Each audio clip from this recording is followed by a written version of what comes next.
Hello दोस्तों, नमस्कार। मैं रवि एक बार फिर आपके साथ अपने चैनल अध्ययन गृह #रवि पर।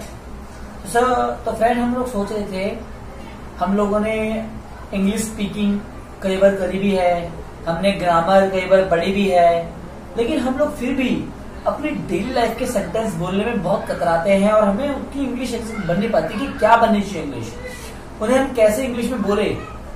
ठीक है, हमने वैसे इंग्लिश स्पोकन का बैच स्टार्ट किया है, उसमें मैं आपकी छोटी छोटी गलतियों को जो आप डेली यूज में करते हो उन्हें ऑब्जर्व करके समझा रहा हूं। लेकिन डेली लाइफ में मैं रोज बैठ के सोचता हूं कि आप रोज क्या बोलते हैं, कहाँ गलती करते हैं, कौन सा सेंटेंस आप नहीं बोल पाते हैं, वो मैं रोज आपको 5 या 10 सेंटेंस की वीडियो बनाकर भेज रहा हूं। डेली यूजेस सेंटेंस आज हमारा पार्ट 3 है। ठीक है, ये सेंटेंस मैंने आपके बारे में कुछ लिखे हैं, 5 6 सेंटेंस है, 4 और करेंगे, 10 सेंटेंस हम करेंगे ही करेंगे। लेकिन सबसे मेन यही बात है, मेरा कराने का मतलब सिर्फ यही है, मकसद भी यही है कि आप लोग इन्हें बोले, घर पे बार बार बोले, ताकि आप इंग्लिश सीख जाएं। क्योंकि इंग्लिश सीखने के लिए डीप ग्रामर या हाई नॉलेज की जरूरत नहीं है। कई ऐसे हमारे फिल्म स्टार हैं, कई हमारे ऐसे क्रिकेटर हैं जो पढ़े लिखे बिल्कुल भी नहीं, लेकिन इंग्लिश फर्राटेदार बोलते हैं, क्योंकि उन्हें पता है कि कहाँ पर क्या बोलना है। और बोलते बोलते कहते हैं ना, करत करत अभ्यास जड़मति होत सुजात। यही बात है, करते करते अभ्यास आपको वो वर्ड भी आ जाएंगे और वो फ्लुएंसी भी आ जाएगी। लेकिन कोशिश तो अभी से करनी पड़ेगी ना, क्योंकि अभी से कोशिश करोगे तो अपने मुकाम पर जल्दी पहुंचोगे। देखो, कोई भी कोशिश करनी हो, कुछ भी करना हो, सबसे पहले अपने ऊपर कॉन्फिडेंट रखिए। अपने ऊपर अगर कॉन्फिडेंस होगा आपको, तो आप कोई भी काम कर पाएंगे। ठीक है, मन के हारे हारे और मन के जीते जीत, आप बताइए। तो मेरा आपसे एक ही निवेदन, यह कि रिक्वेस्ट, एक ही ऑर्डर मान लो, यही है कि आप जो भी सीखते हैं उसको अप्लाई कीजिए, अपनी डेली लाइफ में बोलिए। क्या है कि शर्म, किस बात की शर्म? कहते हैं ना, जिसने करी शर्म उसके फुटे कर। ठीक है, चलो, मेरा नाश्ता परोस दो। अब आप रोज ही ये वर्ड बोलते होंगे, रोज ही ये सेंटेंस रोज ही बोलते होंगे, मम्मी से, पापा से, भाई से, बहन से, अपने आप से भी। मेरा नाश्ता परोस दो, तो परोसने को बोलते हैं serve my breakfast. Serve my breakfast, मेरा नाश्ता परोस दो, सर्व माय ब्रेकफास्ट। ठीक है, लेकिन अगर बोले मम्मी मेरा नाश्ता परोस दो, तो क्या बोलोगे? मदर या मॉम सर्व माय ब्रेकफास्ट। तुम मेरा नाश्ता परोस दो, तो आगे यू लग जाएगा, बस यू सर्व माय ब्रेकफास्ट। नाश्ते में क्या है? व्हाट्स या what is what's for the breakfast और the what's for the breakfast. या नाश्ते में क्या है? नहीं, नाश्ते में सैंडविचेस है। गलत कर दिया आप लोगों ने, 1 मिनट मिटा देते हैं। देखो, इस बात को मैं 2 तरीके से बोलता हूं। We have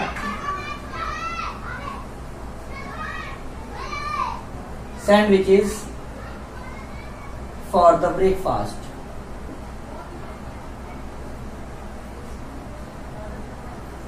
We have sandwiches for the breakfast. और एक और,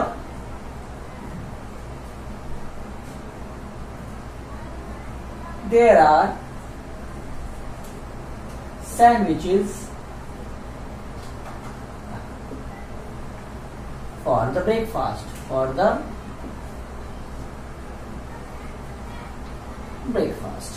In the breakfast और for the breakfast में थोड़ा सा फर्क है, आप लगा सकते हैं in the, कोई वैसी बात नहीं है, लेकिन फॉर लगाने का मतलब है there are sandwiches for the breakfast, क्योंकि सैंडविचेस ब्रेकफास्ट के लिए, ब्रेकफास्ट मतलब खाने के लिए है, इसलिए हम इन ना लगाकर फॉर का यूज कर रहे हैं।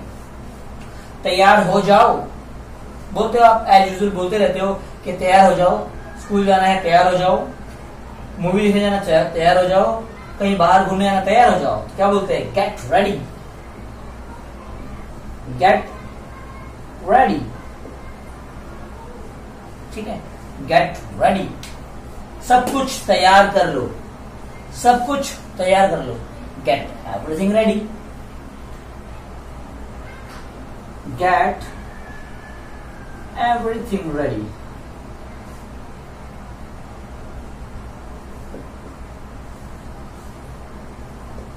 मेरी राइटिंग वैसे कुछ खास तो नहीं है, लेकिन इतनी भी बुरी नहीं है कि समझ में ना आए, लेकिन मैं कोशिश कर रहा हूं आप लोगों के लिखने की। लेकिन थोड़ा सा बोर्ड छोटा है, इसलिए थोड़ा धीरे धीरे काम चलाना पड़ेगा, लेकिन आपको समझ में आ ही रहा होगा। Get ready, get everything ready. मैं आपको बार बार रिपीट इसलिए करता हूं ताकि आपको अगर समझ में ना आए लिखा हुआ तो आप भुला हुआ समझ जाए। हाथ पोंछ लो, हाथ पोंछ लो। आजकल आप कर रहे हैं ना, बार बार डेटॉल से हाथ सैनिटाइज भी कर रहे हैं, धो भी रहे हैं, उसके बाद पोंछ भी रहे हैं। तो क्या बोलते हैं? पोंछने को बोलते हैं wipe your hands, wipe your hands. Wipe सुना है? वाइपर जो होता है कार के, क्या करता है? कार के शीशे को साफ करके पोंछता है। ऐसे आप हाथ को भी वाइप करते हो, पोंछते हो। देखो हम वर्ड भी सीखते जा रहे हैं, हमारी वोकैबुलरी भी अच्छी होती जा रही है। देखो वाइप, परोस, सर, ठीक है। लाइट ऑन कर दो, क्या बोलेंगे लाइट ऑन करने को? Switch on the light. The क्यों लगाया बच्चों? क्योंकि कमरे में तो बहुत सारी लाइट है। स्विच ऑन द लाइट, वो लाइट ऑन कर दो। बंद कर दो तो switch, switch off the light, off आ जाएगा। ठीक है, क्लियर है? तो हमने अभी 1 2 3 6 सेंटेंस खत्म कर लिए हैं। आपको दोबारा बोलते हैं मेरा नाश्ता परोस दो, सर्व माय ब्रेकफास्ट, या यू सर्व माय ब्रेकफास्ट। नाश्ते में क्या है? नाश्ते में सैंडविचेस है, there are sandwiches for the breakfast. तैयार हो जाओ, गेट रेडी, सब कुछ तैयार कर लो, गेट एवरीथिंग रेडी। हाथ पोंछ लो, wipe your hands. Light on कर दो, switch on the light, switch off the light. Got it?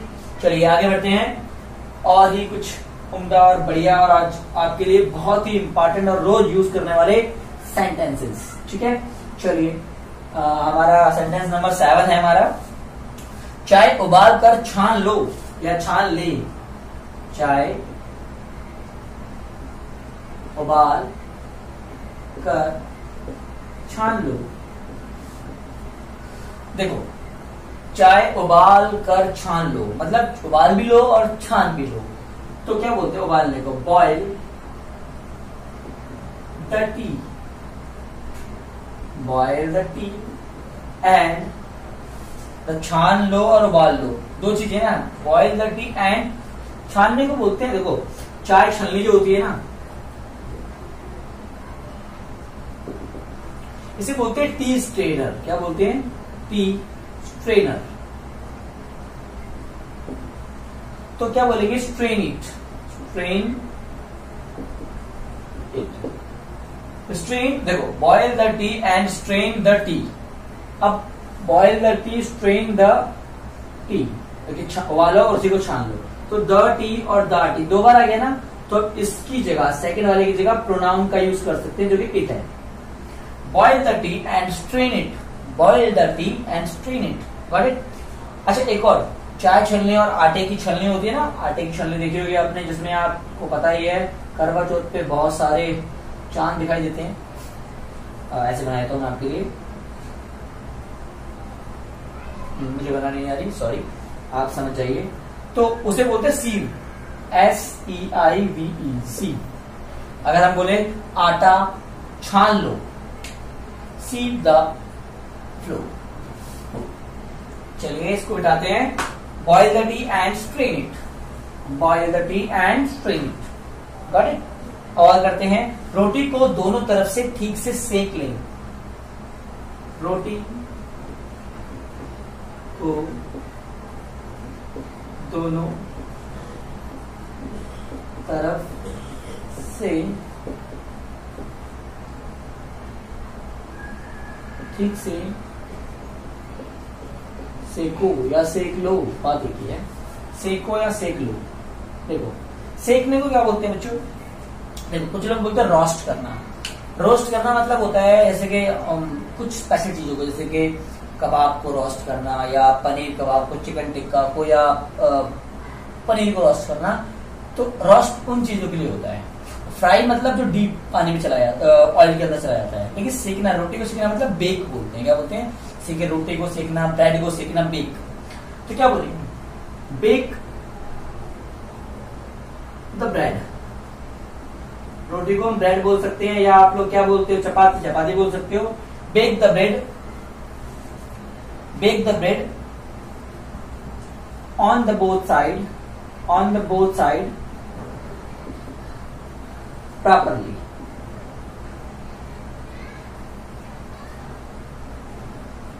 Proper नहीं, प्रॉपरली, क्योंकि प्रॉपर क्या है आपका? प्रॉपर है आपका एडजेक्टिव, और एलवाई लग के बच जाता है वो adverb. Bake the bread, bread की जगह आप रोटी भी लगा सकते हैं, कोई दिक्कत नहीं। चपाती भी लगा सकते हैं।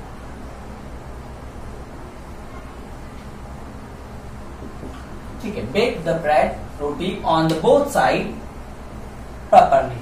ठीक है, तो ऑन द बोथ साइड मतलब दोनों तरफ से, ऊपर से, इधर से भी, इधर से भी, ऊपर से, क्योंकि रोटी दोनों तरफ से होती है। दूध को उबाल लो नहीं तो फट जाएगा।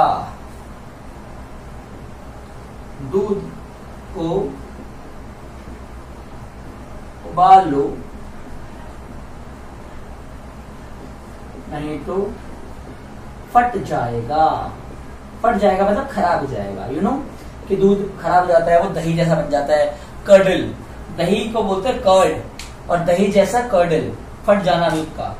ये देखो, आप ये भी रोज यूज करते हो, ये भी रोज यूज करते हो। देखो, आपको पता ही होगा, जब घर में बेटियां होती हैं, ज्यादातर पेरेंट्स अपनी बेटियों को, कोई भी, खैर ऐसा जरूरी नहीं है, लेकिन रोटी पकाना सिखाते हैं। और बच्चे अगर रोटी कच्ची बनाते हैं, क्या बोलती है मम्मी? मम्मी बोलती है दोनों तरफ से सेक दो। दूध को उबाल लो, बॉइल द मिल्क, क्योंकि सारे दूध तो नहीं उबालनी, एक ही तो दूध उबालना जो उबाला नहीं है। Boil the milk. अब आप कह रहे हो दाल क्यों लगा? क्योंकि उबालना किसे है? किसी एक पर्टिकुलर दूध को उबालना है ना, डेफिनेट को उबालना है। सारे दूध तो नहीं उबाल दोगे ना। बॉइल द मिल्क अदरवाइज, नहीं तो मतलब अदरवाइज।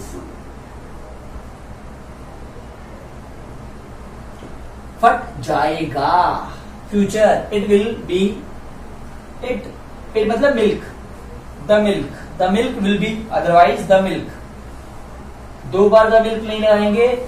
जब भी कोई नाउन, प्रोनाउन, सॉरी नाउन अगर यूज होता है या सब्जेक्ट रिपीट होता है, तो बाद में उसकी जगह हम प्रोनाउन यूज कर सकते हैं। ये धरती पे या इंग्लिश ग्रामर में प्रोनाउन इसलिए डाला गया है। ठीक है, boil the milk otherwise it will B,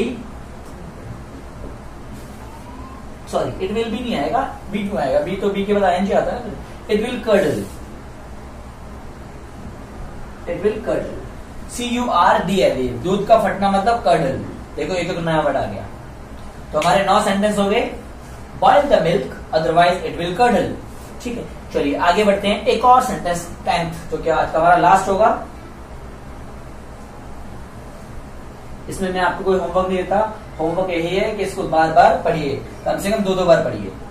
जैसे अगर मैं बोलूं कि गाड़ी लापरवाही से मत चलाओ। गाड़ी लापरवाही से मत चलाओ।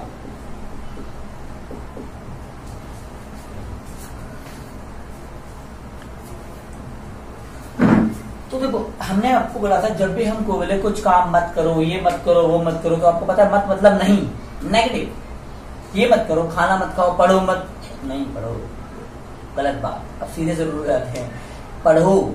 लेकिन मत मतलब होता है नेगेटिव। गाड़ी लापरवाही से मत चलाओ। डोंट ड्राइव, डोंट, जब भी कभी मत से स्टार्ट हो तो डोंट लगा देते हैं। और अगर मैं बोलूं तुम गाड़ी लापरवाही से मत चलाओ, यू डोंट। मम्मी, फादर गाड़ी लापरवाही से मत चलाओ, फादर डोंट। डोंट और गाड़ी चलाने क्या बोलते हैं? Don't drive. क्योंकि ड्राइव हम गाड़ी करते हैं, अपने आप को तो ड्राइव करेंगे नहीं, या अपने फोन को तो ड्राइव नहीं करते हैं, हम फोन भी चलाते हैं ना। तो ये फोन का चलाना, यूज करना, स्पीकर को चलाना, प्ले करना, ठीक है। लड़की को चलाना, ये भी प्ले है, सॉरी। लेकिन गाड़ी चलाना, ड्राइव करना, तो इसलिए गाड़ी अंडरस्टूड है, गाड़ी चला रहा होगा। डोंट ड्राइव केयरलेसली, केयरलेसली या रेकलेसली।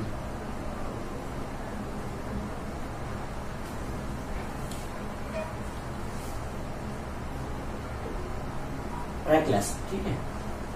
रेकलेस मतलब होता है zigzag, zigzag, zigzag ऐसे चलाते हैं कि लौंडे गाड़ी चलाते हैं, जो कि गलत है। केयरलेसली एंड रेकलेसली, ठीक है। गाड़ी धीरे चलाओ, ड्राइव स्लो, ठीक है। या हम बोल सकते हैं ड्राइव स्लोली, क्योंकि ड्राइव मतलब वर्ब हो गई और वर्ब के अलावा स्लो क्या है, एडवर्ब है। ड्राइव स्लो आएगा, स्लोली आएगा। चलो क्लिक दिखाता हूं। गाड़ी धीरे चलाओ, गाड़ी